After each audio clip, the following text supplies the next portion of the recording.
ಮಠದೊಳಗೆ ಬಂದು ಅಳಾಕತ್ತಾರ ಇವತ್ತು. ಯಾಕಪ್ಪ ಅಂದ್ರ ಬೆಳಿ ಸಾಕಷ್ಟು ಬೆಳಿತೈತ್ರಿ, ಆದ್ರ ಒಳ್ಳೆ ಅದನ್ನ ಹಾಕ್ಬೇಕಂದ್ರೆ ಏನು ಉಳಿದೇ ಇಲ್ರಿ ಅಂತ ಹೇಳ್ತಾರೆ. ಯಾಕ ಅನ್ಕೂಲೆ ನಮ್ಮ ಕಬನ್ಯಾಗ ಜೋಳದಾಗ ಬರೀ ಲಿಂಬೆಕಾಯಿ, ದಾರ, ಕೂಕ್ಮ ಇದು ಬೆಳಾಕತ್ತದ್ರಿ. ಅದಕ್ಕೆ ಒಂದ್ ನೆನಪಿಡುಗು, ಚೀಟಿ ಚಿಪ್ಪಾಟಿ ಮಾಡೋರು ಗಂಡು ಸದಾಶಿವಪ್ಪನ. ಎಲ್ಲರೇ ಇನ್ನೊಬ್ಬರ ನೆಮ್ಮದಿ ಹಾಳು ಮಾಡಿ, ಇನ್ನೊಬ್ಬರನ್ನ ಜೀವನವನ್ನ ಹಾಳು ಮಾಡಿ, ಲಿಂಬಿಕಾಯಿ ಚೀಟಿ ಚಿಪಾಟಿ ಯಾರು ಮಾಡ್ತೀರಿ? ಚೀಟಿ ಚಿಪಾಟಿ ಮಾಡೋರ ಗಂಡ ಸದಾಶಿವಪ್ಪ ಯಾವ ಮಾಡ್ತಾರ ಅವನು ಸುಟ್ಟು ಬೂದಿ ಮಾಡ್ತಾನೆ ನೆನಪಿಡುವರು. ಮತ್ತೆ ಅಂತ ನಿರ್ಮಾಣಗಳಾದ ಎಲ್ಲರಿಗೂ ಒಳ್ಳೆಯದನ್ನ ಬಯಸ್ಬೇಕು, ನಾವು ಬೆಳಿಬೇಕು, ಎಲ್ಲರನ್ನ ಬೆಳೆಸ್ಬೇಕು. ಇವತ್ತು ಅಂತ ತೀರ್ಮಾನ ಐತೆ.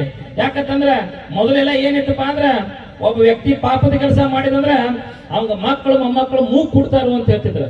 ಈಗ ಹಂಗಿಲ್ಲ, ಈಗ ಯಾರು ಮಾಡಿರ್ತಾರ ಅವ್ರ ಅಂತಾರ ಅದನ್ನ.